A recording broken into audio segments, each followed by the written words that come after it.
Boa tarde. Vamos iniciar a 174ª sessão extraordinária do Conselho Superior do Ministério Público do Trabalho. Antes de iniciar, eu gostaria apenas de fazer um comunicado. Eu designei para o dia 30, a pedido da conselheira relatora, dia 30 de setembro, às 14 horas, uma reunião com os procuradores-chefes atuais para discussão com o Conselho Superior da regulamentação dos ofícios. Então, só comunicando, obviamente é apenas um convite, quem puder comparecer, dia 30 às 14 horas. Então vamos aos processos da pauta? Sim, dia 30. Boa tarde a todos. Apenas para fazer um registro de que esta data foi pré-agendada a sessão mensal da Câmara de Coordenação e Revisão. Dia 30 às 14 horas. Desculpe, 10 horas. 10 horas. É porque era a única que dava para compatibilizar com a posse, que vai ser dia 1º. Presidente, desculpem, já que nós estamos falando de ofício, né, eu queria, na última sessão, era para ter falado sobre isso, com referência à lei de ofícios, nós já funcionamos muito de forma, no âmbito do Ministério Público do Trabalho, um pouco disforme do Ministério Público brasileiro. E aí, com a lei de ofício, nos obriga que nós passemos a atuar de forma de reconhecer os ofícios e cada um atuar nos seus ofícios, né? Então, eu apenas sei que Vossa Excelência deve estar já fazendo análise sobre isso. Eu não sei se esse estudo das regionais sobre lei de ofício também englobaria a atuação aqui da Procuradoria-Geral. Na verdade, há uma minuta que foi feita, uma espécie de uma comissão na composição anterior do Conselho. A doutora Cristina, a conselheira Cristina, ela já era relatora, permanece como relatora, eu era o revisor. Nós montamos uma comissão da qual participavam também os subprocuradores Maurício Correia e André Spies, em razão de os dois terem composto a comissão que discutiu no Conselho de Assessoramento Superior a redação do ato conjunto. E, além disso, contamos também com a participação da NPT. Então foi elaborada uma minuta, e a discussão seria justamente em cima dessa minuta, que foi pedido na administração anterior, foi pedido por algumas vezes essa reunião com os procuradores-chefes, para que nós pudéssemos ouvir as questões que estavam palpitando nas regionais, e não foi possível. Então, atendendo ao pedido das regionais e também da conselheira relatora, foi marcada essa reunião para discutir, seria em cima da minuta que já contempla tanto a Procuradoria-Geral quanto as regionais. Então, vamos prosseguir com a pauta. Antes do pregão, apenas justificar a ausência do corregedor por estar em correição extraordinária na Procuradoria-Geral do Trabalho da 4ª Região. Ordem do dia, procedimento disciplinar, processo Conselho Superior do Ministério Público do Trabalho, número 215.000.012.741/2014, -11, embargos de declaração, assunto, embargos de declaração opostos pela decisão do Conselho Superior do Ministério Público do Trabalho, que acolheu súmula de acusação e instaurou o processo administrativo disciplinar contra membro do MPT. Advogado José Eduardo Rangel de Alckmin. Sim, por favor. Relatora, conselheira Ivana Auxiliadora Mendonça Santos. Revisora, conselheira Cristina Aparecida Ribeiro Brasiliano. Com a palavra, relatora. Trata-se de embargos de declaração opostos por Renata Coelho Vieira, em face da respeitável decisão proferida na 195ª sessão ordinária pelo Conselho Superior do Ministério Público do Trabalho, que decidiu pelo acolhimento da súmula de acusação apresentada pela Comissão de Inquérito Administrativo e instauração do processo administrativo disciplinar em desfavor da embargante, por suposta infração aos incisos 1 e 9 do artigo 236 da Lei Complementar 75 de 93. Em 31/8 de 2015, os feitos me foram conclusos para relatoria. É o relatório. Passo para o voto. Não tem revisor no base. Tem revisor? Tem? Não, assim. Não tem. É só Como ela é revisora do Sim, como é revisora do processo ordinário? Revisora? De acordo. Não há previsão de sustentação. Voto.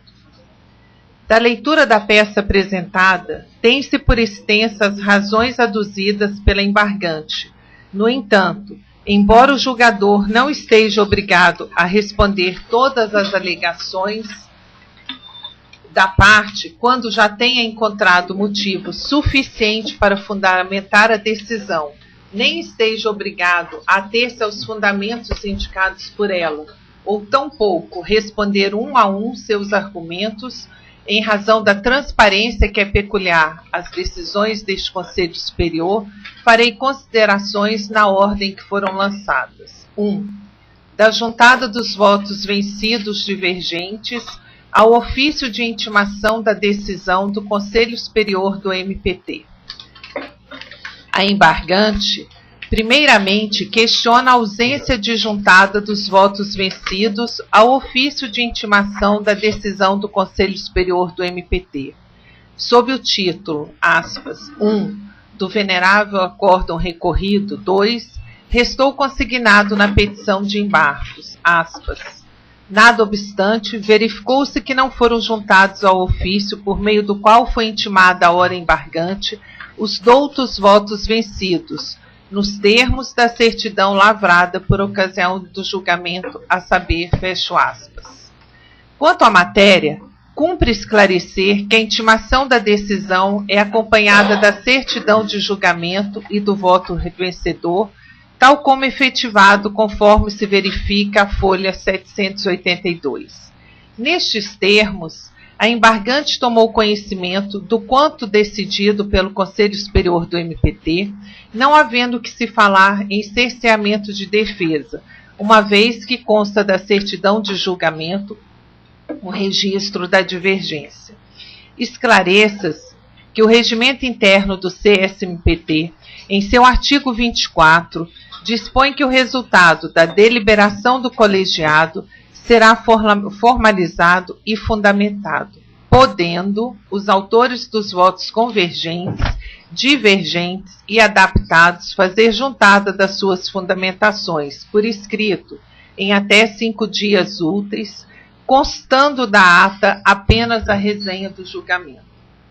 Ademais, o voto vencido do excelentíssimo senhor presidente do CSMPT à época somente foi por ele disponibilizado e juntado aos autos em data posterior, tanto à entrega das cópias solicitadas pela embargante no dia 6/8 de 2015, folha 741, e fornecida em 7/8 de 2015, folha 744. Quanto à intimação da embargante da decisão ora questionada. Embora os autos tenham sido encaminhados ao gabinete de Sua Excelência a pedido em 12 de agosto de 2015. No caso, a conselheira secretária do CSMPT, à época, encaminhou ofício ao então presidente do egrégio CSMPT, solicitando a devolução dos autos em 19/8 de 2015, folha 770, para dar seguimento à necessária tramitação dos autos. Os autos só foram devolvidos em 21 de agosto de 2015, folha 768, com o voto vencido já inserido.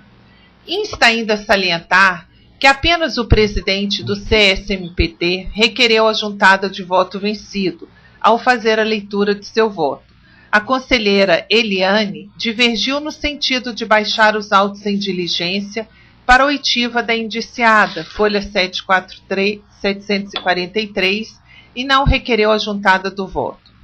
De qualquer forma, não obstante sua extemporaneidade, o voto integra os autos, porque o objetivo é assegurar a transparência do julgado, o que, com certeza, contribui para a prestação jurisdicional clara e completa. E, portanto, tendo tomado a parte conhecimento da divergência pela ata de julgamento, poderia ter requerido, após a intimação, cópia complementar às antes requeridas. Item 2. Dos erros materiais e omissões. Sob este título, a embargante aponta que o voto, estou fazendo algumas correções aqui, que o voto ora embargado padece de omissão e de erros materiais, quanto à supressão da fase de interrogatório, em evidente prejuízo de regular esclarecimento dos fatos em apuração, ausência de vista do relatório final da comissão, recebimento de 525 processos nos últimos 60 dias de ofício na PRT da 15ª Região, trabalho exercido como órgão agente interveniente, ausência de estrutura no gabinete, tempo de carreira na instituição, 14 anos, participação em reuniões internas e externas, entre aspas, fornecimento de material para Ascom, para material informativo do MPT e publicações institucionais, por exemplo, quando a depender do tema, a procuradora mencionada era especialista ou designada para fornecer elementos, entrevista, textos, etc. Fecho aspas. Folha 788. Solicitação em 29/8/2015 de suspensão de distribuição para zerar o saldo existente. Quantitativo de procuradores atuantes no 2º grau da PRT da 15ª Região e falta de adoção pela procuradora-chefe de, aspas, medidas preventivas e saneadoras que permitissem a melhor solução possível para os feitos que se encontravam em poder da procuradora, fecho aspas, folha 790. Adiante, a embargante faz referência a número de processos devolvidos sem atuação e número de feitos redistribuídos, períodos de férias e licença-prêmio, dias sem expediente na regional, participação em eventos fora da regional, labor em período de trânsito, participação em sessões e audiências, determinação de redistribuição dos processos pelo Corregedor-Geral do MPT, Dr. José Carlos Ferreira do Monte, e devolução de autos quando solicitados pelo egrégio TRT da 15ª Região. Segue questionando a ocorrência de prejuízo para a administração na devolução 2, aspiados, 322 processos para triagem, fecho aspas, ao tempo em que menciona depoimento dos colegas, doutores Ronaldo e Abiaé, que, entre aspas, destacaram que não houve acúmulo de serviço por conta da redistribuição e que deram cota na quase totalidade do acervo, fecho aspas, folha 799. Avança em suas razões, afirmando que o prejuízo não foi para a administração, e sim para a embargante, que laborou durante o trânsito, que recebeu carga exorbitante de processos, que honrou prazos judiciais, sessões de julgamento e outras atividades, e requer ainda esclarecimentos quanto aos dias trabalhados pela embargante e o colega Aparício, traçando inclusive paralelo entre as funções exercidas e a agenda cumpridas no período, e indagando, ao final, sobre o objeto da investigação. Por fim, a embargante retoma suas alegações acerca do direito de acesso ao relatório final da comissão pelo membro do MPT, submetido a inquérito administrativo disciplinar antes da inclusão do feito em pauta de julgamento, e discorre sobre a nulidade por falta de depoimento da inquirida e intimação para acompanhar oitiva de testemunhas. Cita preceitos constitucionais que teriam sido violados, a Lei 8.112/90 e Lei 9.784 de 99. Decisões do CNJ, CNMP e malferimento do artigo 13 da Recomendação número 002 de 2000 da Corregedoria Geral do MPT. Do longo arrazoado acerca dos supostos erros e omissões do julgado, nota-se que os inúmeros argumentos trazidos pela embargante e acima assinalados referem-se a questões maiores, o que autoriza concentrar os pontos apresentados pela embargante sob dois grandes tópicos: a. Quantitativo de processos devolvidos e redistribuídos e períodos de afastamentos por férias, licença-prêmio, designações e outros motivos. Item B. Do contraditório e ampla defesa. Acesso ao relatório final da comissão, supressão da fase do interrogatório e intimação para os atos do inquérito administrativo, forma pela qual serão examinados. Item A. Do quantitativo de processos devolvidos e redistribuídos e dos afastamentos por férias, licença-prêmio, designações e outros. Afirmou a embargante, dentre as inúmeras considerações acerca do saldo remanescente de processos, que, abro aspas, a comissão baseou-se na informação de 405 processos devolvidos sem atuação da inquirida. Todavia, há documento oficial nos autos dando conta que, em outubro de 2014, foram distribuídos a outros membros 385 processos devolvidos pela inquirida, e não 405. E mais, em folha 454, na estatística do MPT digital, juntada pela comissão, consta que foram redistribuídos, ao fim de outubro de 2014, 322 processos do ofício deixado pela inquirida, fecho aspas, folha 790. Neste instante, cabe observar que a informação referente ao número de 405 processos devolvidos sem atuação da embargante, que ensejou a decisão de instauração do PAD, consta do ofício de folha 2, da lavra da coordenadora da Coordenadoria do 2º Grau da 15ª Região, doutora Adriana Bizarro, bem como da certidão de folha 3, expedido pela diretora do 2º Grau da PRT da 15ª Região, cujo teor ora transcrevo. Abro aspas. Certidão.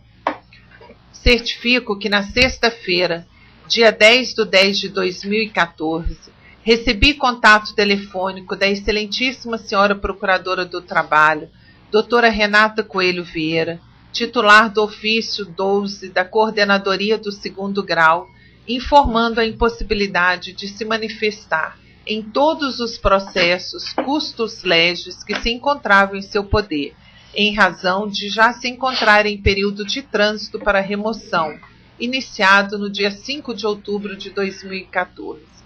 Informou que o saldo remanescente seria devolvido à Secretaria sem manifestação, a fim de ser redistribuído aos demais ofícios em atividade, conforme relação anexa 1. 100 processos eletrônicos distribuídos a partir de 3 de agosto de 2014.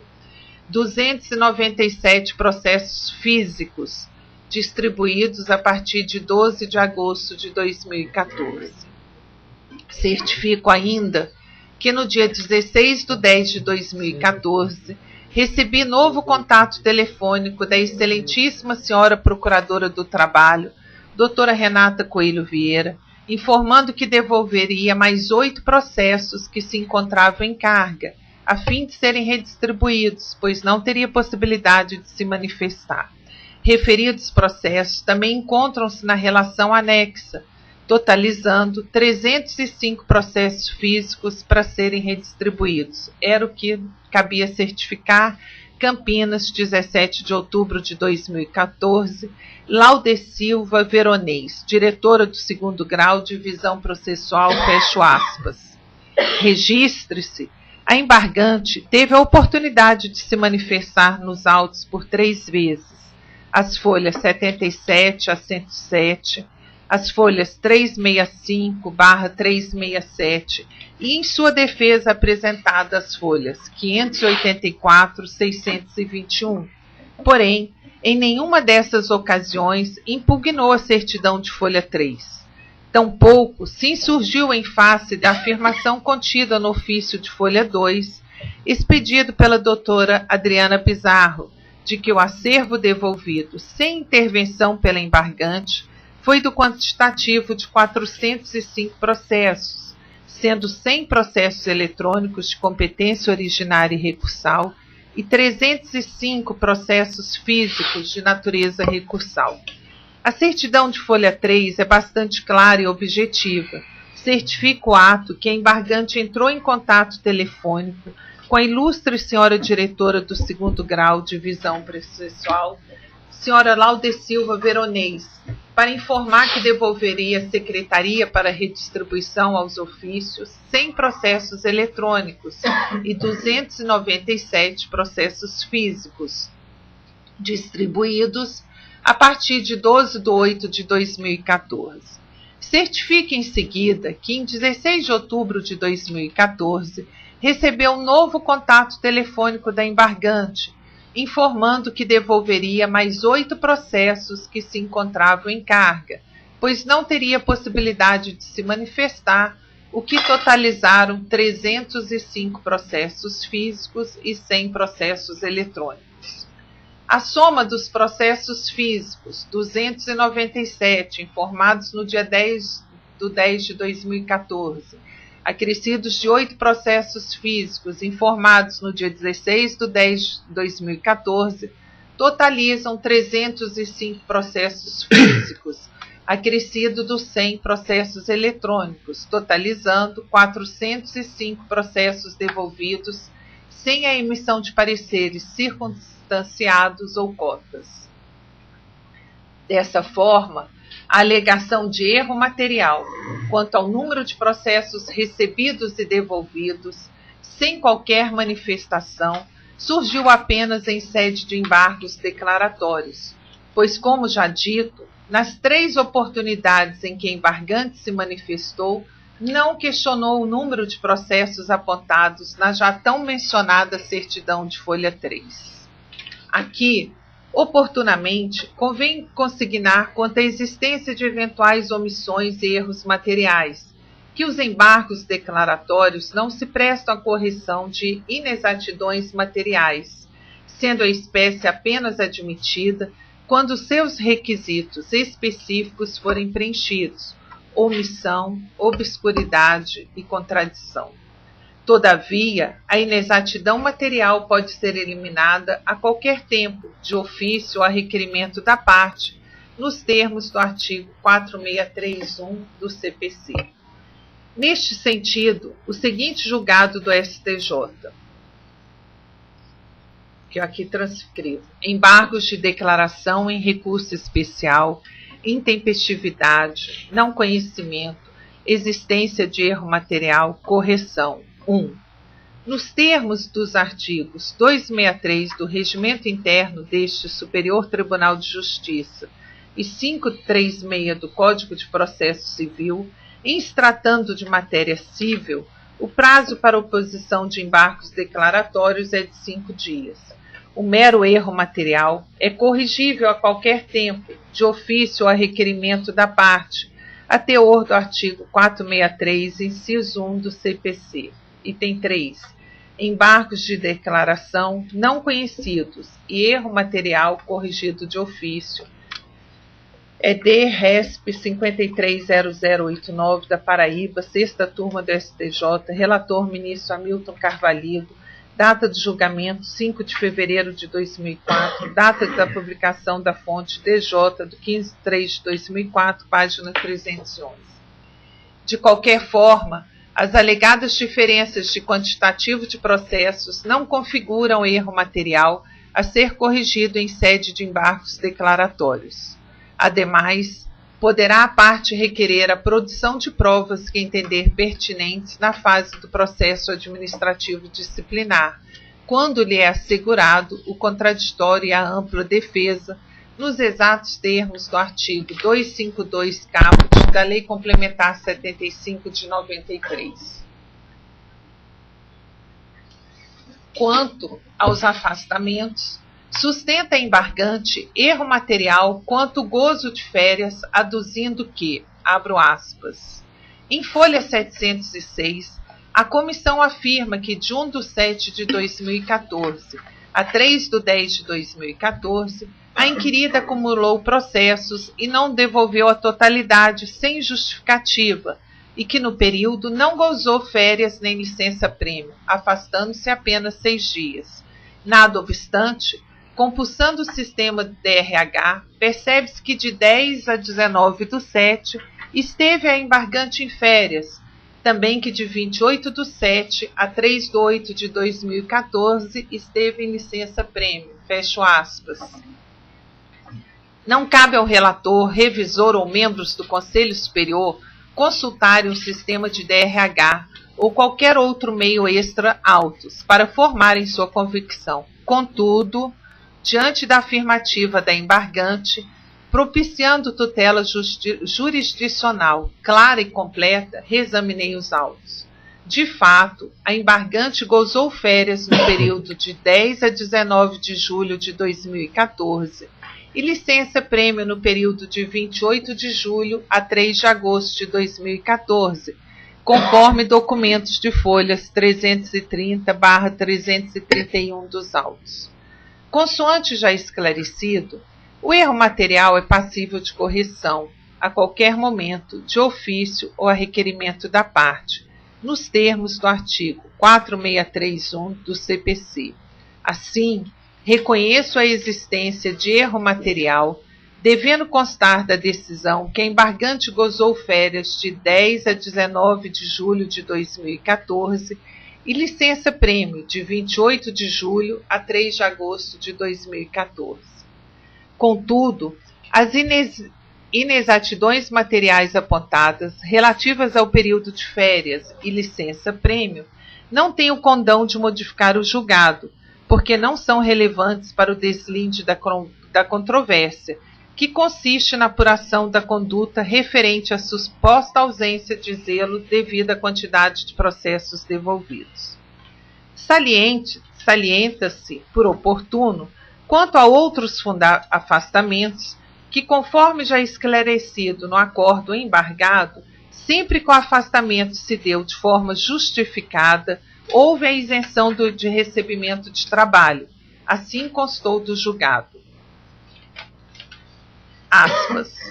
Com relação à atuação institucional extraordinária da procuradora indiciada, como devidamente ressaltado pela douta Comissão de Inquérito Administrativo, pela análise dos autos somada à experiência de outros membros, verifica-se que tais participações são descontinuadas e, portanto, meramente excepcionais, ocorrendo, vez ou outra, de forma que, apesar de causarem pequenos entraves nas atribuições ministeriais, elas são passageiras, porque o membro, imediatamente após sua intervenção e envidando um pouco mais de esforços, em curto espaço de tempo se estabiliza novamente, saneando eventual acúmulo de serviço.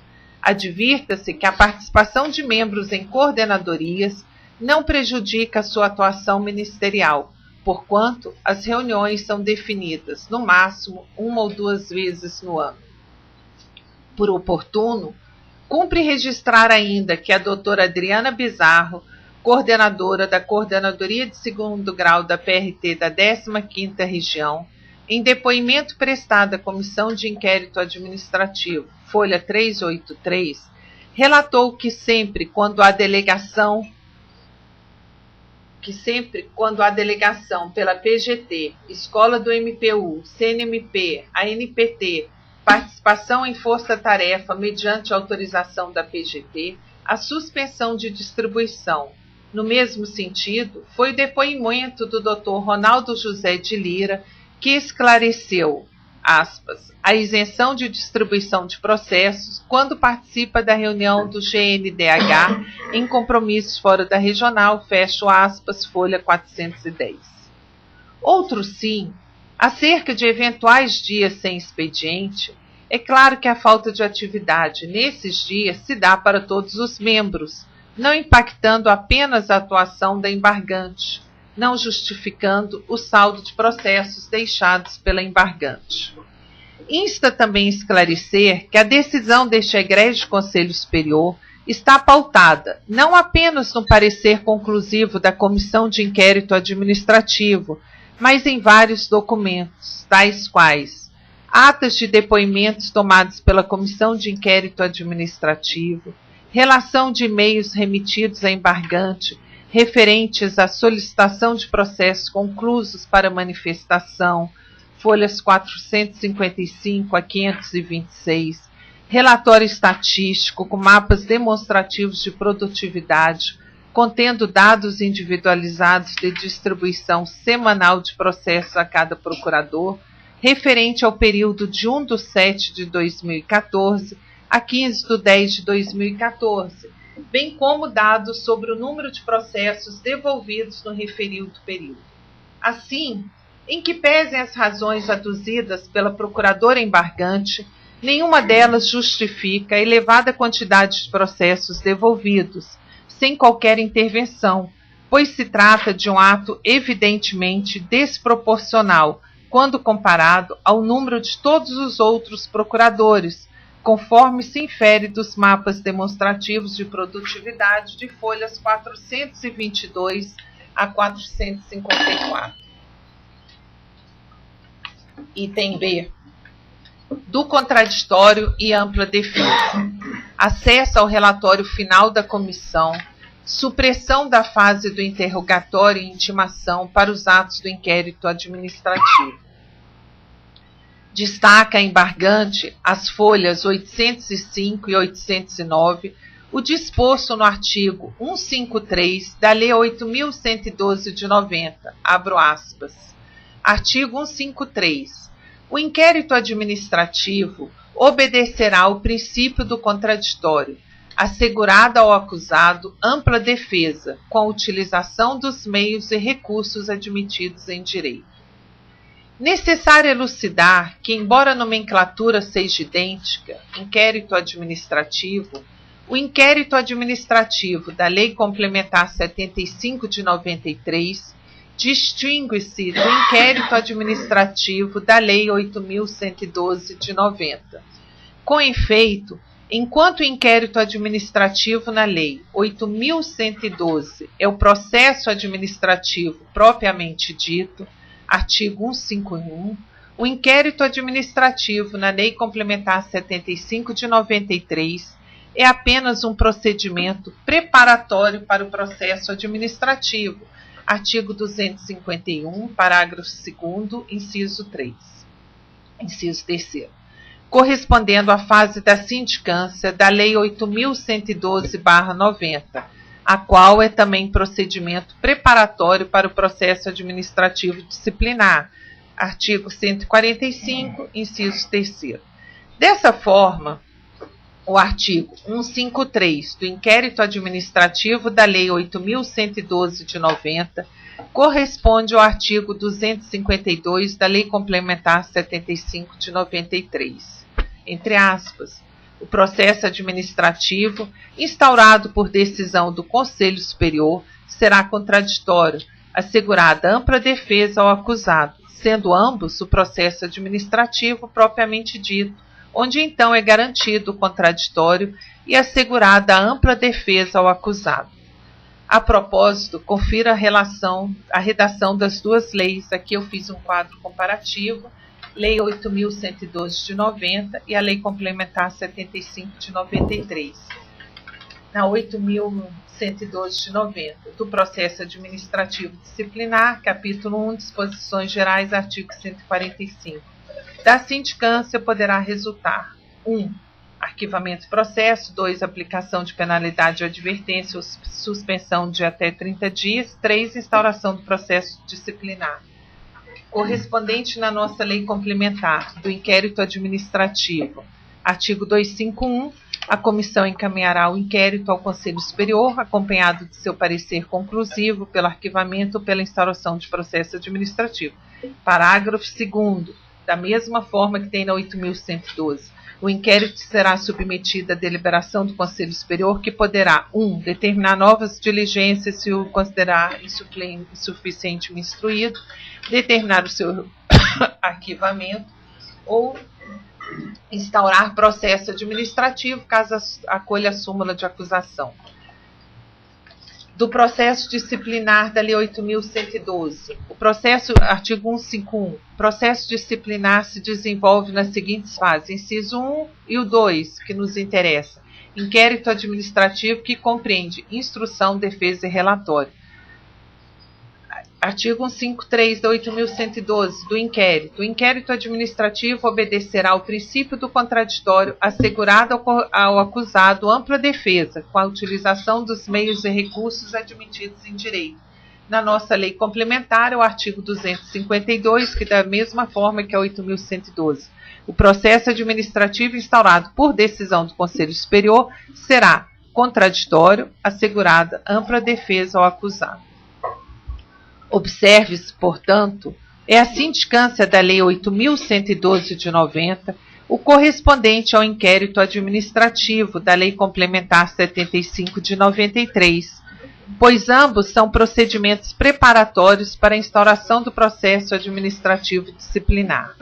Assim esclarecido, tem-se que ao inquérito administrativo da Lei Complementar 75 de 93, a lei defere ao membro indiciado defesa em grau mínimo, assegurando-lhe tão somente o direito de vista dos autos ao final de toda a instrução e o de apresentar defesa escrita antes da elaboração do relatório final.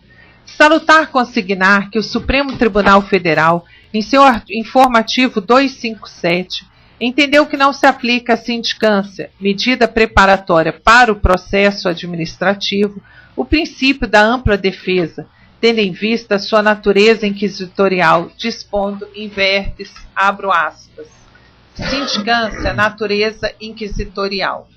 Tendo em vista que a sindicância, enquanto medida preparatória para o processo administrativo, não observa o princípio da ampla defesa, o tribunal indeferiu o mandado de segurança, em que se pretendia a anulação da pena de demissão imposta a servidor público, sob a alegação de ausência do direito ao contraditório durante o inquérito administrativo. Entendeu-se não caracterizado o cerceamento de defesa em face da demonstração nos autos de que o impetrante efetivamente teve assegurada sua participação no processo disciplinar, no qual foram observados os princípios da ampla defesa e do contraditório, precedente citado, MS 22789 do Rio de Janeiro, Diário DJU de 25 de 6 de 99, MS 23261 RJ, relatora ministra Ellen Grace, 18 de 2 de 2002, MS 23261.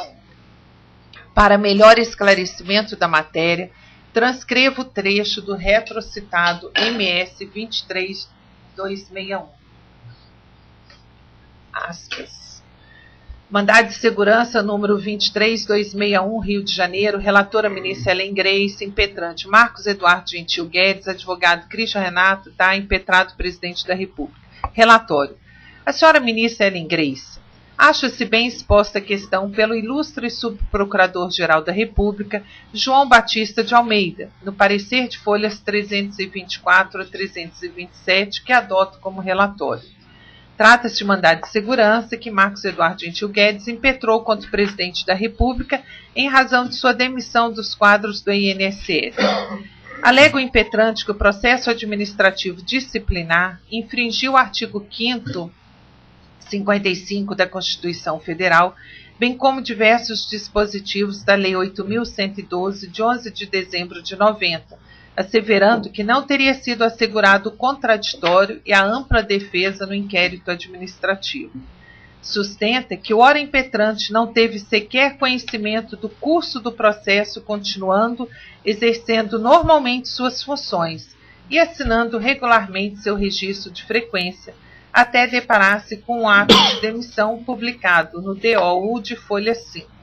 Adiante, o impetrante arrola as irregularidades que evidenciaram o cerceamento de defesa, entre elas a alegada ausência do direito de contraditar provas, promoção de diligências na sindicância sem a presença do servidor sindicado, bem como inexistência de acareações em razão de divergências nos depoimentos. Mais adiante, não procede a pretensão do impetrante. De início, deve ser assinalado que a ausência de ampla defesa na fase de sindicância não é relevante, pois, na hipótese, a apuração da falta disciplinar apenada com a demissão resultou não da sindicância, mas de posterior processo administrativo disciplinar. Nestes casos, onde a sindicância, procedimento unilateral, nada resolve por si só, a garantia constitucional de ampla defesa ganha destaque apenas no processo administrativo disciplinar, o qual deve conferir meios para a manifestação do servidor indiciado, formando-se o contraditório.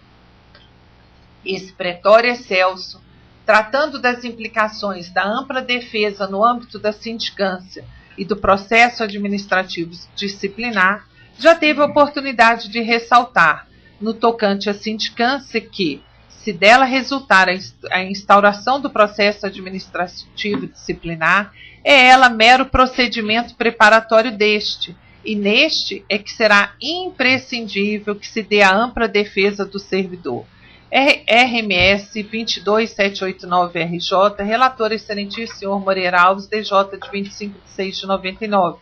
Mais adiante, uma vez inocorrente, portanto, ofensa ao princípio da ampla defesa, inexiste direito líquido e certo a ser amparado pela via do mandamus.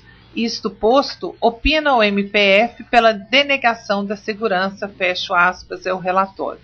Voto.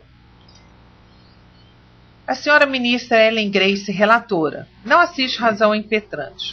Quanto à alegada ofensa à ampla defesa e ao contraditório durante a sindicância realizada, ainda que esta tenha sido instaurada sem o acompanhamento do impetrante, a observância desses princípios durante o processo administrativo disciplinar, fase autônoma na sindicância, é que legitima a aplicação da pena de demissão. Diógenes Gasparini, em Direito Administrativo, Saraiva, 6ª edição, de 2001, página 817, ressalta que, aspas, os eventuais vícios da sindicância, praticados pelo responsável ou pela comissão designada para a condução desse processo, a exemplo de intimação irregular, falta de advogado, indeferimento de prova, não levam à nulidade da pena aplicada ao servidor em razão de posterior processo administrativo disciplinar, a que vier a ser submetido, fecho aspas. E a seguir conclui que, novamente abro aspas, os vícios da sindicância não se comunicam ao processo administrativo disciplinar, fecho aspas. Na mesma linha, Lúcia Vale Figueiredo, em curso de Direito Administrativo, Malheiros, 4ª edição de 2000, página 417, enuncia que, aspas, a sindicância, via de regra, é apenas a apuração do fato e da provável autoria, como nos inquéritos policiais. Portanto, na sindicância, normalmente não é necessário o direito de defesa. A primeira turma desta corte, apreciando o tema em questão, RMS 22789, da relatoria do ministro Moreira Alves, concluiu que, uma vez instaurado o processo administrativo, nesta fase é que se deve assegurar o direito de ampla defesa ao servidor. A sindicância, nesse caso, se torna mero procedimento preparatório.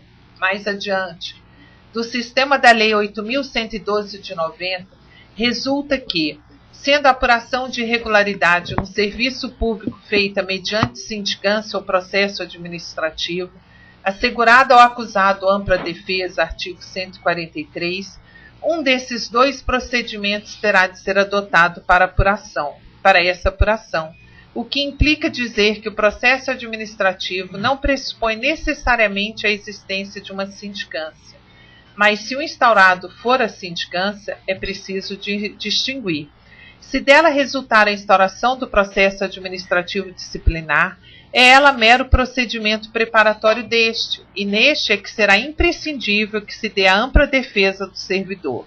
Se, porém, da sindicância decorrer a possibilidade de aplicação de penalidade de advertência ou de suspensão de até 30 dias, essa aplicação só poderá ser feita se for assegurada ao servidor, nesse procedimento, sua ampla defesa.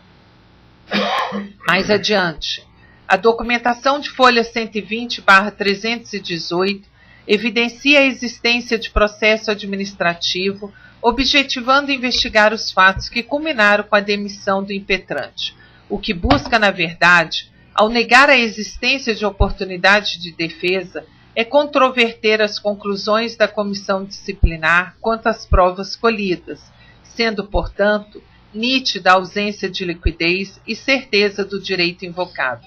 Essa pretensão exigiria o exame da prova colhida no procedimento administrativo, o que não é possível em sede de mandado de segurança, onde os fatos devem ser apresentados de forma incontroversa, apoiados em prova pré-constituída, MS número 22.724, dígito 9, do ministro Carlos Veloso. Em face do exposto, indefiro o presente mandado de segurança, fecho aspas. Em apertada síntese, o entendimento consagrado no STF é de que, no tocante à sindicância, se dela resultar a instauração do processo administrativo disciplinar, é ela mero procedimento preparatório deste, e neste é que será imprescindível que se dê a ampla defesa, haja vista que tal garantia constitucional ganha destaque apenas no processo administrativo disciplinar. Feito o registro, sob a amplitude da garantia de ampla defesa no inquérito administrativo da Lei Complementar 75 de 93, segue-se com as alegações da embargante. Insurge-se a procuradora contra o não encaminhamento do parecer conclusivo da comissão, aduzindo que o membro do MPT, submetido a inquérito administrativo disciplinar, tem o direito de ter acesso ao relatório final da comissão, antes que o feito seja incluído em pauta de julgamento. Ora, a matéria relativa ao não encaminhamento do parecer conclusivo já foi exaustivamente tratada, tendo sido, inclusive, objeto da questão incidental apresentada pela embargante em 3 de agosto de 2015. Reitero o que já registrado em meu voto às folhas 748/749, a embargante foi devidamente intimada em 30 de junho de 2015, da inclusão do presente feito na pauta de julgamentos deste Conselho, a realizar-se na data de 4 de agosto de 2015. Dessa forma, teve mais de um mês para solicitar os autos e ter acesso ao parecer conclusivo. Todavia, optou por não o fazer, restando inerte. A lei não exige a intimação do inquirido após o parecer conclusivo. No entanto, quando é intimado do julgamento do processo, lhe é fornecido toda a oportunidade de ter pleno acesso aos autos, solicitando, inclusive, cópia do parecer conclusivo, se assim quiser. Sobre o assunto, o CSMP já se posicionou na 163ª sessão ordinária, realizada em 8 de maio de 2012 e 15 de maio de 2012, resolvendo questão de ordem semelhante à dos presentes autos, conforme extrato da ata da referida sessão, nos seguintes termos: ASPEI, número 6, extra pauta, questão de ordem acerca de fornecimento de cópia de parecer conclusivo, de comissão de inquérito administrativo e ou do relatório final de comissão de processo administrativo disciplinar. Decisão: Conselho Superior do MPT, resolvendo questão de ordem suscitada pela conselheira Vera Regina Della Posa Reis, decidiu à unanimidade pela obrigatoriedade de fornecimento de cópia do parecer conclusivo, das comissões de inquérito administrativo e do relatório final das comissões de processo administrativo disciplinar à parte indiciada ou acusada quando solicitada. CSMPT, 163ª sessão ordinária de 8 de maio de 2012, fecho aspas. Pontue-se Ainda que as decisões citadas do CNJ, folha 807, e CNMP, folha 808, não se aplicam à hipótese dos autos, pois nelas houve negativa de fornecimento de informações e no processo em exame não houve negativa, pois o CSMPT em momento algum negou o acesso ao parecer conclusivo. Simplesmente a embargante não requereu antes do julgamento do inquérito administrativo cópia do parecer conclusivo, como já exaustivamente demonstrado. Sustenta ainda a procuradora em seus embargos a existência de omissões e erros materiais cometidos pela comissão, que não teria cuidado de enfrentar os temas suscitados na defesa e suprimiu a fase do interrogatório, em evidente prejuízo de regular esclarecimento dos fatos em apuração. Alega também que não se permitiu à inquirida arrolar suas testemunhas. Ocorre omissão quando o acórdão jurisdicional deixa de examinar, ponto sobre o qual devia pronunciar-se o juiz ou tribunal, fecho aspas, artigo 535-2 do CPC. No caso dos autos, não se verificam os vícios apontados. Não houve supressão da fase do interrogatório, tampouco existe razão que ampare a nulidade por falta de depoimento da inquirida ou por negativa de oitiva de testemunhas. Conforme já devidamente registrado no voto condutor, foram respeitadas todas as formalidades necessárias, nos exatos termos do disposto nos artigos 247 a 260 da Lei Complementar 75 de 93. Mencionada a Lei Complementar, em seu artigo 249, primeira parte, assim dispõe. Artigo 249. A comissão procederá à instrução do inquérito, podendo ouvir o indiciado e testemunhas, requisitar perícias e documentos e promover diligências. Observa-se, assim, que a oitiva do indiciado e testemunhas é uma faculdade na fase do inquérito administrativo. Como dito anteriormente, na Lei Complementar 75 de 93, o inquérito administrativo, artigos 247 a 251, é apenas um procedimento preparatório para o processo administrativo propriamente dito, sendo certo que as garantias do contraditório e ampla defesa estão legalmente asseguradas na fase seguinte do processo administrativo, quando o acusado poderá requerer a produção de provas orais, documentais e periciais, inclusive pedir a repetição daquelas já produzidas no inquérito. Ou seja, a amplitude mínima da garantia de defesa nesta fase toca no que se refere à produção das provas, não sendo também obrigatório produzi-las na presença do investigado ou de pessoa por ele designada, uma vez que o membro terá a oportunidade de produzi-las todas novamente por ocasião do processo administrativo disciplinar, como garante o artigo 254, parágrafo 4º da Lei Complementar 75 de 93. Portanto, não há obrigatoriedade de notificação da inquirida sobre o depoimento de testemunhas, tendo em vista a natureza do inquérito de procedimento preparatório para o processo administrativo. E quando invocada a recomendação número 002 de 2000 da Corregedoria do MPT, a sua alegada não observância não tem o condão de gerar qualquer nulidade.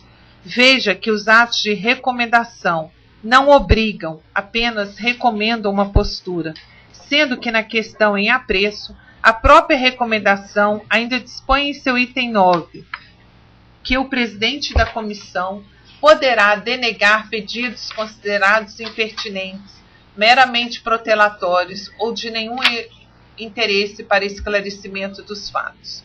Além disso, a decisão da Comissão de Inquérito Administrativo de não proceder à oitiva da embargante fundamenta-se no próprio rito do inquérito administrativo, como já elucidado anteriormente.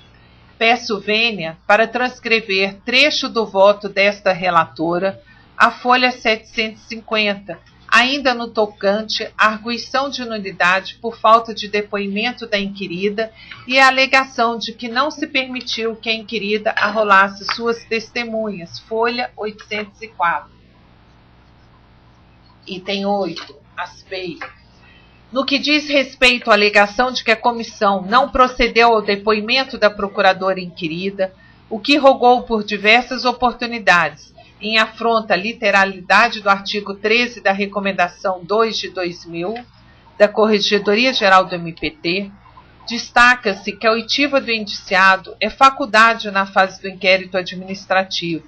É o que diz o artigo 249 da Lei Complementar número 75 de 93, que estabelece, aspas, a comissão procederá à instrução do inquérito, podendo ouvir o indiciado e testemunhas, fecho aspas. Ainda assim, a procuradora inquirida se manifestou por 3 vezes no inquérito, as folhas 77/107, as folhas 365/367 e na defesa, folha 584/621. Item 9.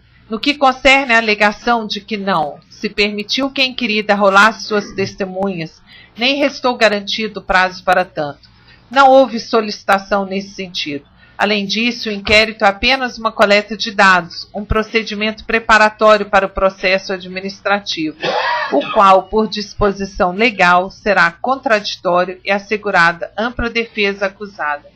É o que diz o artigo 252 da Lei Complementar de 75 de 93, fecho aspas.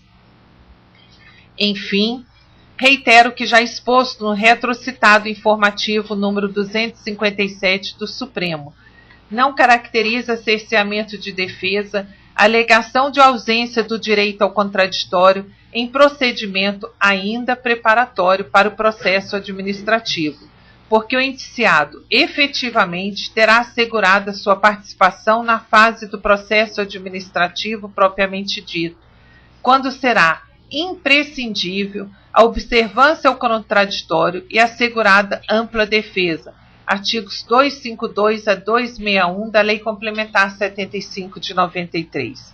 Ressalte-se por oportuno que eventuais vícios no procedimento preparatório não se comunicam ao processo administrativo, e é o que diz o precedente do STF anteriormente transcrito, MS 23/261. Para concluir, a apreciação dos embargos de declaração, como se diz a peça em análise, consubstancia-se em instrumento processual apto a suprir omissão do julgado ou dele excluir obscuridade e contradição nos termos do artigo 535 do CPC. Quanto à existência de erros materiais apontados, reconheço a existência de erro material referente a períodos de férias e licença-prêmio, devendo constar do decision que a embargante gozou férias de 10 a 19 de julho de 2014 e licença-prêmio de 28 de julho a 3 de agosto de 2014. No tocante à existência de omissões, observa-se que as questões suscitadas nos embargos declaratórios foram exaustivamente examinadas de forma fundamentada por este Conselho, com base nos fatos e elementos constantes dos autos, não havendo falar em eventuais vícios. Dessa forma, a pretensão de rediscutir matéria devidamente abordada na decisão embargada, materializada na mera insatisfação com o resultado da demanda, é incabível na via dos embargos de declaração, que não podem ser utilizados com a finalidade de propiciar um novo julgamento da matéria já apreciada. As considerações aqui tecidas tiveram o intuito apenas de garantir a transparência peculiar das decisões deste Conselho Superior, como mencionado de início. Assim sendo, rejeito os embargos de declaração. Conclusão. Por todo o exposto, voto pela rejeição dos presentes embargos de declaração, reconhecida a existência de erro material referente a períodos de férias e licença-prêmio, deve constar do decísio que a embargante gozou férias de 10 a 19 de julho de 2014 e licença-prêmio de 28 de julho a 3 de agosto de 2014. É como bom. Então, eu sou advogado do doutor Renato Ribeiro, apenas posteriormente à sessão que resolveu acolher a súmula de acusação e instaurar o PAD, sou subscritor dos embargos declaratórios. E ainda que não haja oportunidade de sustentação oral, pediria bem à relatoria, à presidência do Conselho, de analisar a possibilidade de fazer brevíssimos esclarecimentos em relação à matéria de fato. eu acho que não há previsão no regimento. Eu não. Hã? Exatamente, é vedação, né? É expresso no sentido de que só seria antes, inclusive, do voto, teria que ter sido antes logo após o relatório e durante o julgamento, não nos embargos declaratórios. Seria apenas antes do voto, até para poder saber se seria o caso de fazer esclarecimentos, né? Poderia ser que no voto nós já verificássemos os pontos a ser esclarecidos, mas justamente em razão do voto é que pediria essa oportunidade. Acho que em embargos declaratórios é complicado, excelência, eu entendo, mas eu não vejo necessidade e eu acho que há impedimento, inclusive. Senhor presidente, com todo respeito ao nobre advogado, admiro a postura de Vossa Excelência na defesa da colega, mas o regimento é expresso, nos julgamentos de embargos de declaração não será admitida sustentação oral. E na qualidade de relatora, eu li com muita atenção uma peça bastante longa, 29 laudas, nos embargos declaratórios, li, reli e reli, e concluí dessa forma o meu voto.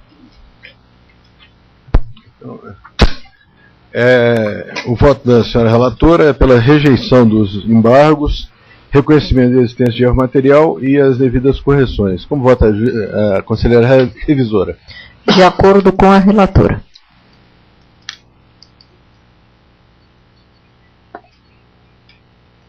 A divergência?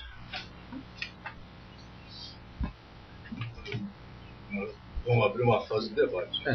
Não, se houver debate. Senhor presidente, acho que questão de encaminhamento da votação, em lugar teríamos a fase do debate depois da votação. Normalmente a gente pergunta se tem divergência. Se houver debate, a gente faz o debate. Esse é o procedimento normal. Vossa Excelência foi imediatamente à votação. Não, se houver, sempre houve, Excelência, até esclarecer, o normal, procedimento normal. A gente questiona se há divergência. Se não houver divergência, prossegue na ação. Agora, se há qualquer questionamento, debate, a gente abre para o debate, sem problema nenhum. Eu tenho, Excelência. Então, por favor, com a palavra. Pode me escrever assim. Então, Vossa Excelência... Não, Vossa Excelência tem que pensar. Eu tenho uma dúvida e logo tenho certeza que o nosso querido vai esclarecer. É que acho que há um provimento parcial dos embargos que foi corrigido erro material. Não foi de ofício, o embargo declaratório foram providos parcialmente para corrigir o erro material. Chegada Viana, Vossa Excelência. Eu me baseei em decisão de tribunal, mas quanto a isso não há o menor problema. Se o colegiado entender que eu devo admitir, só para o posicionamento inclusive da relatora, eu me lembro uma vez que eu estava no TST, foi exatamente a mesma coisa, e o entendimento é de que não são cabíveis embargos declaratórios para sanar erro material. Mas, no entanto, constatando os julgadores que há erro material, é possível a correção de ofício. Isto sim. Então, é o que está fazendo, ela está rejeitando os embargos, mas esclarecendo de ofício. Aqui eu faço. Não, aqui eu estou admitindo, inclusive baseada aqui numa decisão do STJ, onde diz o mero erro material é corrigível a qualquer tempo, de ofício ou a requerimento da parte, a teor do artigo 463, inciso 1 do CPC. E aqui eu reconheci o problema das férias e licença-prêmio. Que não é em razão dos embargos, mas em razão da notícia. Sim, entendi. Ou seja, basta a transcrição no entendimento do colegiado para entender-se que este foi conhecido de ofício. Tá bom. Mas eu queria examinar um pouco esse processo. Na verdade, eu estava pensando em pedir vista regimental, inclusive com um colega. Se não ficasse satisfeito com o estudo que fiz nessas horas que antecederam a sessão. Mas eu, efetivamente, não vou pedir vista regimental, porque eu estou bastante esclarecido. Eu queria expor o meu esclarecimento. Primeiro, eu diria que eu não vou abordar a questão que está nos embargos, no voto divergente, quanto à relação à reabertura do inquérito de ofício pelo corregedor, que, a meu ver, tem que haver, sim, uma distrição adstringente dos embargos declaratórios. Isso aconteceu aqui, tive a oportunidade de conversar com os colegas, quando o relator era o Parmegiani, e que até usei a expressão, que era o rabo abanando o cachorro. Fez um enorme esforço para conhecer os embargos. Eu acho que os embargos, eles têm que estar, a solução dos embargos, eles devem estar distritos ao que foi embargado. Porque senão, veja, cada conselheiro faz uma revisão integral. Não, mas eu acho que... Não pode, tem que ser embargado. Quer dizer, a um colega, que em relação à obscuridade, que não é o caso, obscuro é o colega que aceita uns embargos sobre esse título. Por quê? Porque se ele escutou o acordo e não divergiu, e depois, a partir do que diz o interessado, ele não, estou obscuro. Então, os embargos têm que ser realmente tratados com uma limitação grande, embora o STJ aceite essa revisão mais ampla. Então, eu vou direto à questão, às duas questões que me parecem importantes. A intimação da sessão. Eu penso que o Estado tem, certamente, que disponibilizar o relatório final. Isso com a discussão. No dia 30/6 foi disponibilizado o relatório, que é o último ato da comissão de inquérito. E daí é só isto. A parte vem aqui, se quiser, se entender, se requerer, recebe o relatório. Eu me recordo que nesse conselho, uma certa feita, houve um pedido de que o conselho custeasse as despesas do inquirido para vir aqui. E por que nós negamos? Porque exatamente quantas vezes ele viria? Qual é o limite dessa perquisição em cartório com relação ao inquirido ou indiciado? Então, uma vez ultimado o processo administrativo, o indiciado tem à disposição o relatório final. Então, essa questão não me parece ter muita dificuldade. E quanto à relação da oitiva do inquirido, eu vi no voto divergente, bem feito, mas com uma certa confusão que foi esclarecida pela relatora, com relação ao inquérito da 8.112. É diferente, eu não faço nenhum reparo a percussiente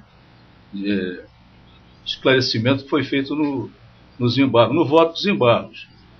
E diria que há mesmo uma antinomia nesse recomendação número 2, que no primeiro artigo, seria um artigo, primeiro item, diz, podendo ouvir, como diz o nosso querido, o operador deontico pode, e não é obrigatório, é facultado. Não é isso, doutor? Eu não. Muito bem.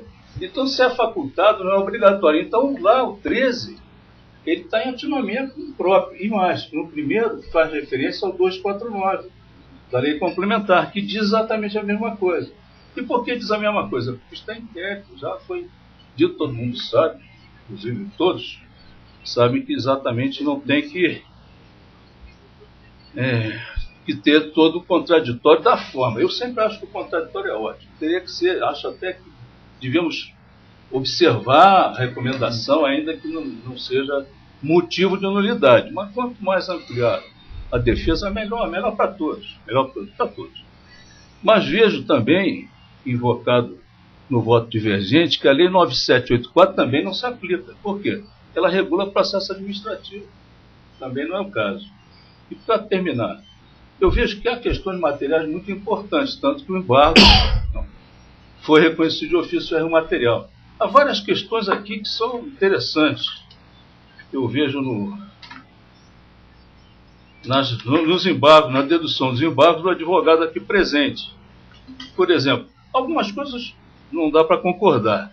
Sabida que não deve haver punição sem prejuízo para a administração. Não é bem assim. A lei de probidade permite apenas a potencialidade do prejuízo. Mas há questões interessantes aqui. Quando, num exaustivo exame, se faz uma agenda, uma intensa agenda de trabalho em julho. E quando julho, a comissão de inquérito só não fez nenhum processo. Mas acabamos de ver. Julho ela trabalhou parcialmente. Então, tem interessantes matérias aqui. 4 audiências, uma série de coisas. São 3 folhas demonstrando que nos 60 dias anterior à migração para a 10ª, a indiciada trabalhou. E mais, isto porque, outro ponto, isto porque nunca jamais deixou de atender a devolução dos autos quando solicitado. Então, outro aspecto interessante. Agora, isso tudo são questões materiais, são questões de mérito, que vão ser melhor examinadas no processo administrativo, porque podem ser repetidos. Então, nesse ponto, eu acompanho a relatora. Muito obrigado. Senhor presidente, posso só fazer um esclarecimento? Sim, claro. Rapidamente? Na petição de embargos declaratórios, o ilustre advogado ele faz sempre referência ao processo administrativo. Eu vou até ressaltar aqui no meu voto, quando se trata do inquérito. Então, isso me parece que às vezes até induz o nosso raciocínio em equívoco. Todas as vezes que se manifesta, nunca se fala o inquérito administrativo, mas o processo administrativo. Então, gostaria de deixar claro isso aqui e vou aderir. Aqui é o meu voto. Conselheiro Manuel Jorge. Senhor presidente, eminentes conselheiros, cumprimento a todos presentes nesta assentada. Quero, em primeiro lugar, cumprimentar a eminente relatora. Não me surpreendeu o brilho de Vossa Excelência ao produzir este voto condutor. E a minha intervenção vem em linha de contribuição para o debate que entendo deva se instalar neste Conselho, senhor presidente. E a minha intervenção não vai, de forma alguma, em linha de demérito, pequeno que for, ao trabalho realizado pela comissão processante, composta de 3 briosos, valorosos e muito dignos colegas do Ministério Público do Trabalho, e muito menos ainda em linha de demérito do brilhante voto de Vossa Excelência que acabou de ser proferido nesta sessão. Mas, repito, senhor presidente, com o objetivo de incrementar o debate neste Conselho, gostaria de trazer à discussão 2 questões que foram veiculadas nos embargos declaratórios. E ainda que não tivessem sido, a administração pública não se submete ao princípio dispositivo em sede de processo administrativo e pode, com base no princípio da autotutela, buscar as razões de convencimento, anulando por legalidade o ato ou revogando por conveniência e oportunidade. Mas gostaria, senhor presidente, eminentes conselheiros, de referir 2 fatos que me parecem importantes no transcurso deste relatório e da instrução realizada pela comissão processante. O fato de a inquirida não ter sido ouvida durante a instrução do inquérito administrativo. E aqui me parece, e peço vênias à eminente relatora, para referir que não há rigorosamente distinção entre o inquérito administrativo na lei complementar e o inquérito administrativo na lei 8.112. O nosso inquérito administrativo não é o processo administrativo da lei 8.112, data máxima vênia. E tanto é assim que o próprio dispositivo legal faz referência em momentos distintos à sindicância, ao inquérito administrativo e ao processo administrativo. Inclusive até para o contexto da sindicância, o artigo 143 da lei 8.112 refere à autoridade que tiver ciência de irregularidade no serviço público é obrigada a promover a sua apuração imediata mediante sindicância ou processo administrativo disciplinar assegurada ao acusado ampla defesa. E não fica por aí. O próprio artigo 155 revela que o tratamento realizado pela Lei 8.112 não se distingue do tratamento realizado pela lei complementar, em que há a fase de inquérito e que há a fase de processo administrativo. Tanto é assim que no capítulo 3 do título 5 da Lei 8.112 está sob a epígrafe do processo disciplinar. Ao passo que no artigo 153 se faz referência ao inquérito como uma fase do processo administrativo disciplinar, tal como se sucede de modo semelhante na nossa lei complementar, em que o inquérito é uma fase instrutória do processo administrativo disciplinar. E o artigo 155 afasta dúvida sobre essa conclusão. Diz o artigo 155, na fase do inquérito, ora, se há uma fase de inquérito, há uma fase de inquérito e há uma fase de processo. Na fase de inquérito, a comissão promoverá a tomada de depoimentos, acariações, investigações, diligências, etc, etc, etc. Então isso significa que não discrepa o tratamento normativo conferido pela lei complementar e o tratamento conferido pela Lei 8.112, fazendo, portanto, incidir tanto ao inquérito da Lei 8.112 quanto ao inquérito da Lei Complementar número 75, a necessidade de reverência ao contraditório e ampla defesa, como inclusive está referido no artigo 153, caput da Lei 8.112.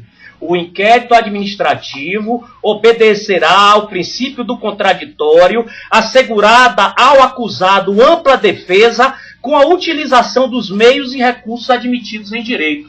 Então esse artigo 153 se aplica ao inquérito, que é a fase preliminar do processo administrativo disciplinar. Ele se aplica e, ante a omissão da lei complementar no particular, se aplica subsidiariamente, tendo em vista, inclusive, a previsão do artigo 287 da lei complementar, que manda aplicar nas considerações gerais, nas disposições gerais, a Lei 8.112. Esta é uma determinação que está no artigo 287 da Lei Complementar número 75/93. Mas, senhor presidente, ainda que por hipótese se pretenda afastar o contraditório e a ampla defesa no âmbito do inquérito administrativo no Ministério Público do Trabalho, ainda que por suposição, que não me parece data máxima vênia adequada, considero que há uma ocorrência no inquérito que leva à absoluta necessidade de ouvida da inquirida.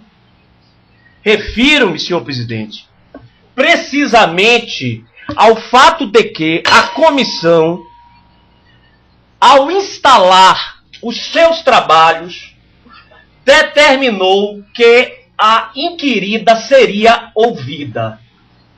A comissão determinou que a inquirida seria ouvida.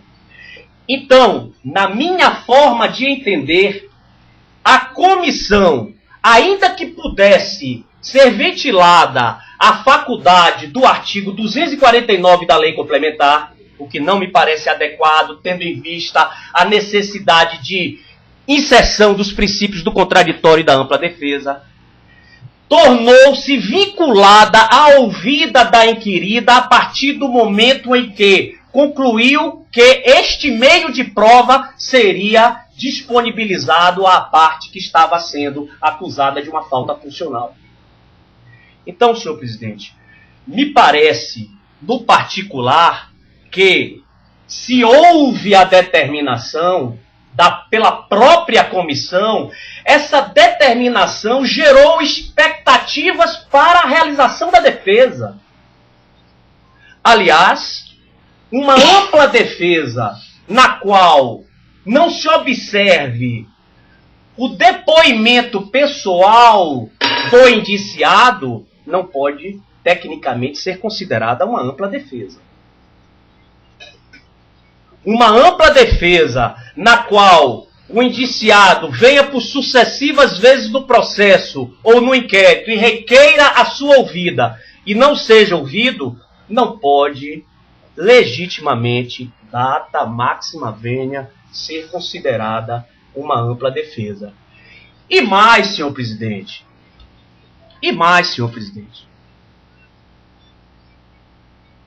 Há uma dicotomia que se faz na doutrina entre o interrogatório e o depoimento pessoal. Se o artigo 249 da Lei Complementar comete a comissão processante contingente faculdade de ouvir o indiciado, esta conforma a figura do interrogatório. Ou seja, a disposição amparada no poder diretivo que detém a comissão para conduzir o inquérito de ouvir o indiciado. Entretanto, isso não pode ser confundido com o depoimento pessoal, porque o depoimento pessoal, aí sim, já se converte em meio de prova cujo requerimento realizado pela parte contrária determina de modo inequívoco uma nulidade insuprimível, insanável nos autos do inquérito administrativo. Senhor presidente, quando a administração pública realiza um ato administrativo e gera expectativa no administrado ou até mesmo em inquérito administrativo com relação ao indiciado, isso produz o efeito jurídico de viabilizar a prática do ato permitido pela administração pública.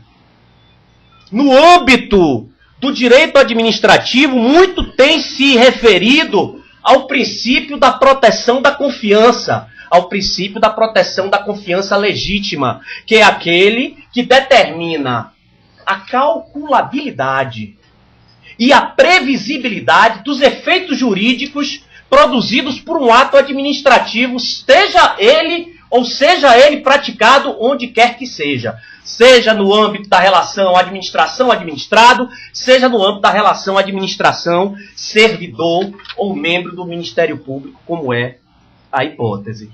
Então, senhor presidente, sem ingressar no mérito, considero que a comissão de inquérito, data máxima vênia, repito, formada por muito digno colega ou muito dignos colegas, estava vinculada à ouvida da inquirida na medida em que estabeleceu este procedimento e, através dessa conclusão, gerou a justa expectativa de que seria ouvida e de que a sua defesa comportaria e seria também inserida com o seu depoimento pessoal. Sem a ouvida da inquirida no particular, não se perfectibiliza, não se consuma uma real e efetiva ampla defesa. E mais, senhor presidente, me parece indeclinável obrigação, igualmente, promover-se a intimação de quem sofre um inquérito administrativo quanto ao parecer conclusivo deste inquérito administrativo. Isso também não aconteceu no particular. E ao não ser deferido, e ao não ser viabilizado esse conhecimento, mais uma vez o contraditório, mais uma vez a ampla defesa, mais uma vez o devido processo legal, data máxima vênia, foi afastado no particular, senhor presidente. Então, quero aqui, respeitosamente, muito respeitosamente, sem deixar de reconhecer os inequívocos méritos, o cuidadoso voto lançado por Sua Excelência, a eminente relatora, conselheira Ivana Mendonça, para a contribuição desse debate, senhor presidente. Eu trago essas ponderações à elevada apreciação deste emérito conselho. Senhor presidente. Sim. Com a palavra. Eu posso deixar para o final, eu ia fazer só brevíssimas considerações. Veja, é uma questão nova aí que se me apresenta nessa circunstância. Eu não participei do julgamento do inquérito administrativo. Eu tenho várias indagações a começar se cabem o desembarque de declaração em inquérito administrativo. Eu não tenho essa certeza toda, né? Eu vi que um trecho faz referência àquele prazo de 8 dias da lei. Isso era uma questão de mérito. Isso foi recepcionado pela Constituição de 88 ou não? Fala-se em 405 processos, 303, mas qual a diferença aqui? 405. 405 ou 300, não vejo diferença. Então eu antecipo aqui meu pedido respeitosamente, doutor, é meu pedido de vista regimental para um exame mais acurado desse processo. Senhor presidente, eu tenho algumas considerações antes de, Sim, por favor. também para colaborar com os debates. Com a palavra. Posso? Então, assim, eu também tenho, acho que senhor presidente, senhores conselheiros, a minha manifestação aqui vai ser bastante curta e objetiva, e também tem por único objetivo trazer fundamentos e argumentos para esse debate, antes do pedido de vista do conselheiro Jefferson. Em primeiro lugar, de fato, há uma matéria aqui peculiar, porque 4 conselheiros não participaram da votação da matéria de mérito. Então, isso realmente traz algumas dúvidas. Eu, pessoalmente, aqui todos respeitos e louvores ao nosso sempre eterno Corregedor Nacional do Ministério Público Nacional. Eu tenho até dúvida se cabe pedido de vista regimental em sede de embargo de declaração. Tenho realmente dúvida. O que esse conselho decidir para mim está realmente decidido, mas eu tenho realmente dúvida se cabe pedido de vista em sede de embargo de declaração. E tenho também uma preocupação que, também com todo respeito às ponderações trazidas pelo conselheiro Manuel Jorge, aqui mais uma vez repito para colaborar com os debates, se as suas argumentações de fato não dizem respeito ao mérito que já foi julgado, e que o que me parece que deveríamos fazer hoje é apreciar única e exclusivamente os embargos de declaração para ver se há omissão, obscuridade e contradição. Então eu trago aqui estas ponderações para colaborar com o debate, e eu vou querer antecipar o meu voto, porque eu já me sinto esclarecida, senhor presidente, então eu vou querer antecipar o meu voto quando for o momento. Muito obrigada. Então, a primeira questão é a questão do cabimento dos embargos de vista, né? Eu confesso que eu também acho que nunca houve um precedente aqui. Há alguma oposição aqui, se pedir de vista? Eu confesso que eu não... Eu já olhei o regimento, inclusive, também Senhor presidente, sim.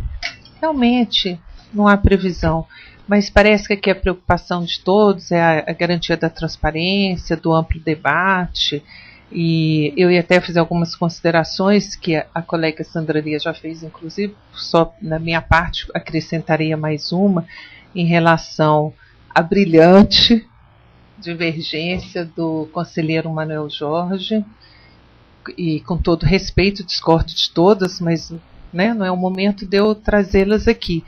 Eu não me oporia, assim, acho que a gente vai criar até um precedente aqui no Conselho, é a primeira vez que isso ocorre, inclusive de um debate tão caloroso, que me parece que tende a ser este, só que eu faço um pequeno alerta. Não tenho dúvida que, ainda que julgássemos em data posterior, não haveria declaração, a prescrição, porque o PAD já foi instaurado. Então, e faço um alerta, inclusive lembrando a determinação do CNMP, que os conselhos superiores observem o prazo prescricional. Consta aqui dos autos o prazo prescricional, 16 de outubro de 2015. Acho que não traria prejuízo, mas faço um apelo para que se marque uma sessão extraordinária. Passada, eu estive de férias, legalmente de férias. Eu não conheci o processo, mesmo porque só hoje eu tive acesso. 2. Se prescrição vai haver, ou será, ou foi, não dei causa. Porque eu tomei posse neste conselho há pouco tempo. Se tramitou aquilo por esse prazo todo. Aliás, eu sempre costumo dizer que a Lei Complementar 75, ela traz aí uma série de problemas para que os conselhos superiores dos órgãos do Ministério Público apliquem qualquer punição.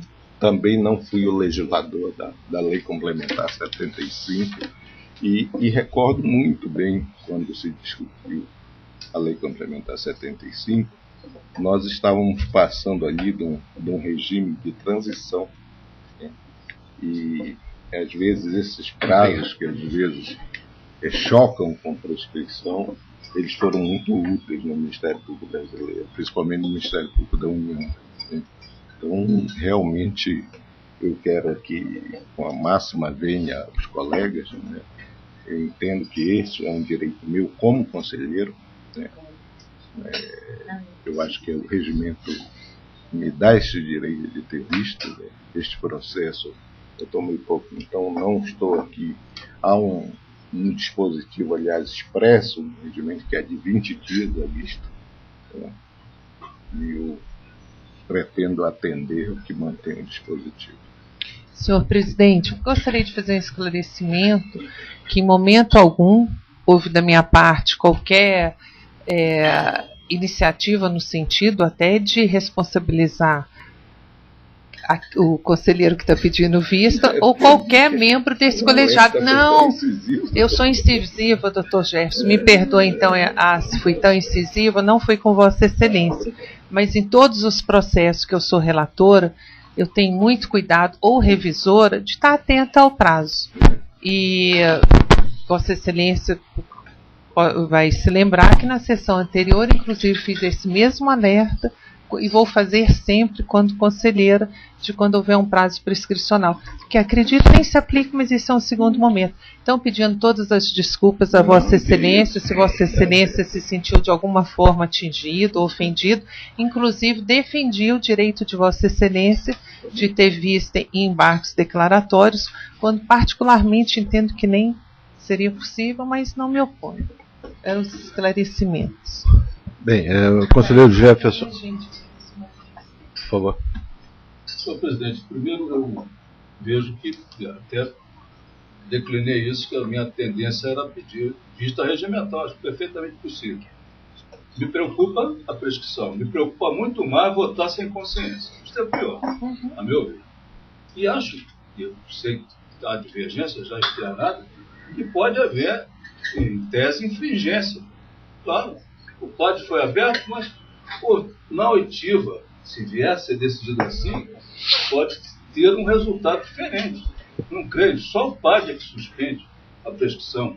E se houver oitiva, pode-se chegar a entendimento diferente. E nesse sentido, de que há uma possibilidade de resultado infringente da decisão, é que eu vou aguardar a vista regimental para manifestar meu voto definitivo. E acho que sempre tem que ter debate. Vossa Excelência, e acho que pondera com razão, com racionalidade, só se houver voto divergente. Mas em questões de disciplina, acho que tem que haver debate antes. Sim. Eu não concordei, eu respeito com nada que o Manuel Jorge com relação a 8.112, mas quero estudar. Vou ouvir, vou ler de novo, vou reestudar essa matéria. Então, o meu voto não foi dado ainda. Peço uma questão de ordem, então, por favor, senhor presidente. Atendendo o pedido da secretaria, eu ia pedir para os conselheiros, para facilitar a degravação, de tentar falar um pouco mais perto do microfone. Em especial, conselheiro Jefferson e conselheiro Rogério. Eu agradeço. Muito obrigada. Presidente, só um esclarecimento. O processo voltará quando, após o prazo... Eu ia fazer esse questionamento agora, porque O artigo 26 do nosso regimento diz que o pedido de vista individual ou coletivo será concedido por, no máximo, 20 dias. Importará no adiamento do julgamento para a sessão seguinte. A sessão seguinte é, se eu não me engano, dia 6. Né? Não dá, acho que, não sei se dá os 20... Não dá. Dá mais. 14? Dá. 2 dias a mais. Não, então eu atenderia. E não estaria prescrito. Não estaria. Não, Aí, prescrito não ultrapassaria eu confesso que eu prazo. acho que não, porque já foi aberto o PAD. Mas né? não Mas é uma ultrapassaria esse prazo. Não. Daí? Esse que Não, está no cadê o 16, calendário? 16 do 10. Não porque é dia 6. Dia 6, tá. Então não vou adiantar muito. Algum conselheiro gostaria de adiantar o voto? A conselheira Sandra Lia já? Eu gostaria. Por favor. Eu vou acompanhar a conselheira relatora. Mais algum conselheiro? Acho que nós temos que votar a questão de ordem, né? Qual? Se há embargo ou não. Se não, pedido de visto. Acho que Não, tem essa questão de Não, ordem. não, eu coloquei aqui, ninguém Tá superado se opôs. Não, então acho estou de que acordo, porque tem que ter visto. Eu acho que todo julgamento colegiado. Não, sim. Né? E É aqui só a gente porque foi tá levantado, eu discutindo, ouvi, mas não. Conceitos, né? Conceito de processo administrativo, de inquérito administrativo. É fundamental que haja um debate intenso pelo colegiado para até estabelecer uma linha, né, nos próximos julgamentos. Eu estou de acordo com a vista regimental. E vou proferir meu voto no retorno. Mas, Presidente, eu acompanho a relatora. Só queria fazer um esclarecimento, senhor presidente. por favor. Eu já antecipei meu voto, acompanhando a relatora, e só quero aqui deixar claro que eu apenas tinha dúvida se era possível o pedido de vista. Para mim está totalmente de acordo com o que foi decidido nessa sessão, não tem problema algum, até porque esse caso realmente é paradigmático, porque 4 conselheiros não participaram do julgamento inicial. Então foi apenas para colaborar com os debates, para deixar registrado. Mais algum senhor conselheiro? presidente, Sim, por favor.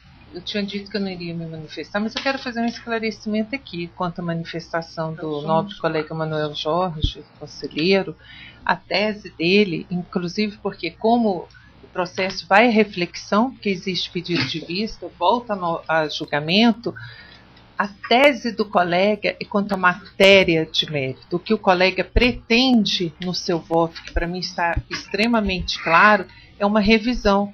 Eu não consegui, anotei aqui, não consegui perceber aonde está a dúvida, omissão ou contrariedade no que foi afirmado com todas as vênias, com todo o respeito que Vossa Excelência merece. Apenas para reflexão, porque hoje já os pedidos de vista, acho até desnecessário que a gente fique nessa delonga.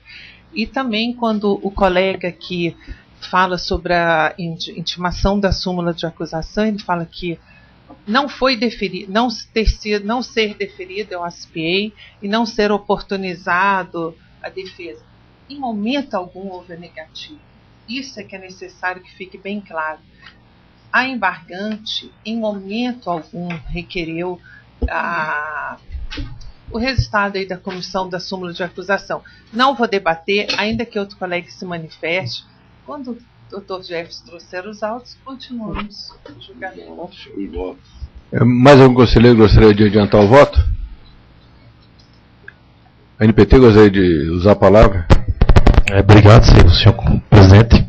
Só queria fazer uma pequena ponderação, já que houve o pedido de vista pelo conselheiro Jefferson, que o que preocupa a Associação Nacional dos Procuradores do Trabalho, já parabenizando a nobre conselheira Ivana pelo extenso e bem fundamentado relatório e as excelentes ponderações trazidas também pelo conselheiro Manuel Jorge, que por mais que, ainda que se discuta que não há, ou que se alegue, e isso vem fundamentado, que não há nulidade procedimental com relação a essa oitiva, interrogatório, como é que se quer chamar, ou até com a participação da indiciada ou de seu representante na coleta de depoimento de testemunhas, para nós é importante que se assegure, ainda que não tenha essa cogência, pelo menos que a comissão, no futuro próximo, nas próximas, se consolide de forma que isso venha a ser posto em prática como forma a ampliar o direito de defesa, porque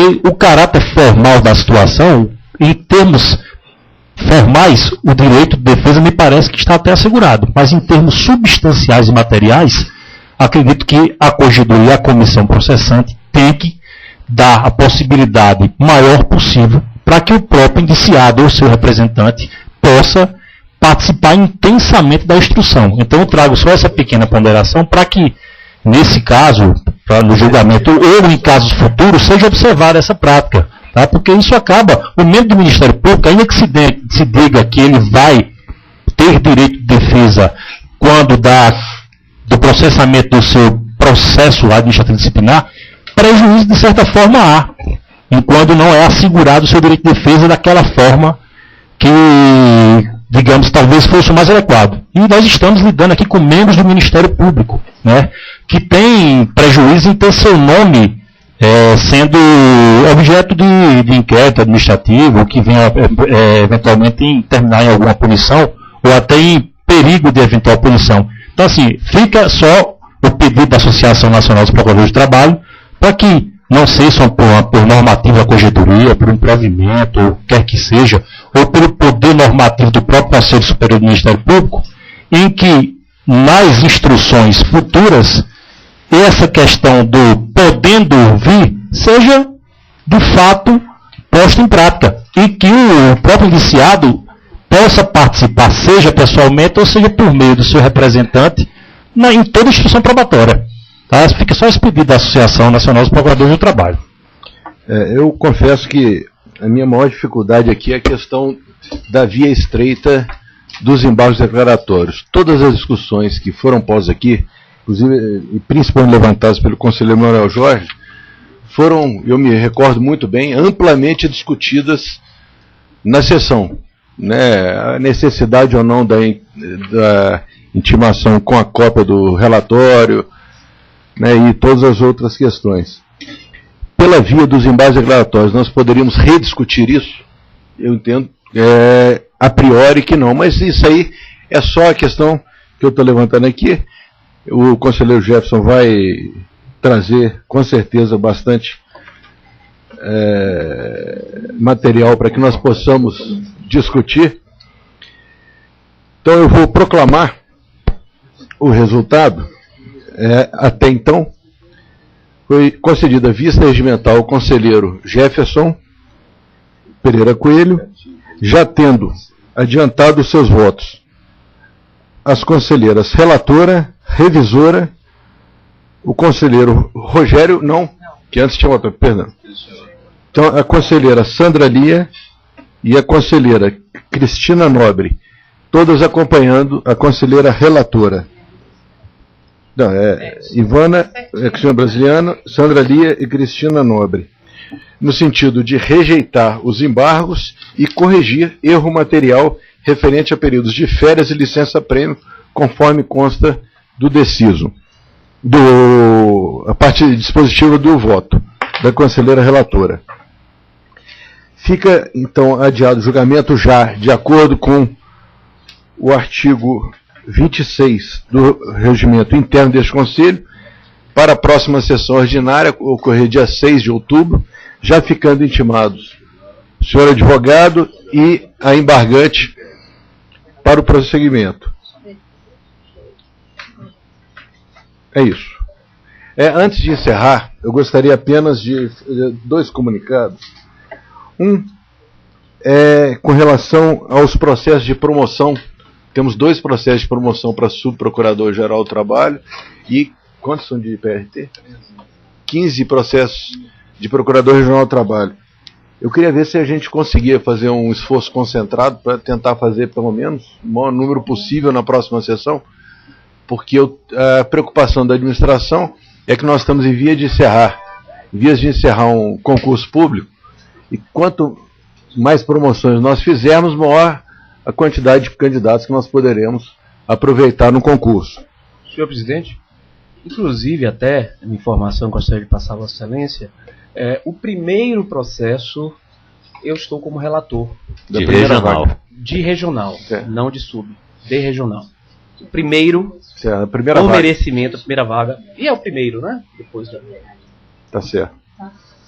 E o outro, eu assumi o compromisso aqui na Procuradoria-Geral com os senhores subprocuradores gerais do trabalho e os procuradores regionais que aqui atuam durante a campanha de fazer reuniões colegiadas regulares. Eu peço escusas ainda não ter marcado, que ainda estou nessa fase de adaptação, ainda montando equipe, etc. E a coisa que é menos produtiva que eu já aprendi na minha vida é fazer reunião sem pauta.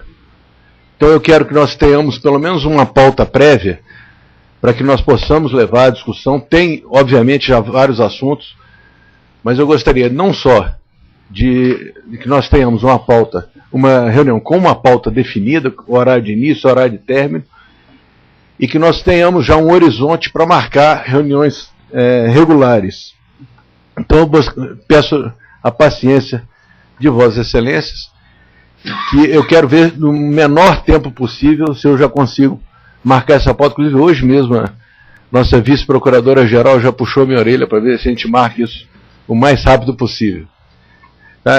Então, apenas esses informes, não havendo mais processos, está encerrada a sessão.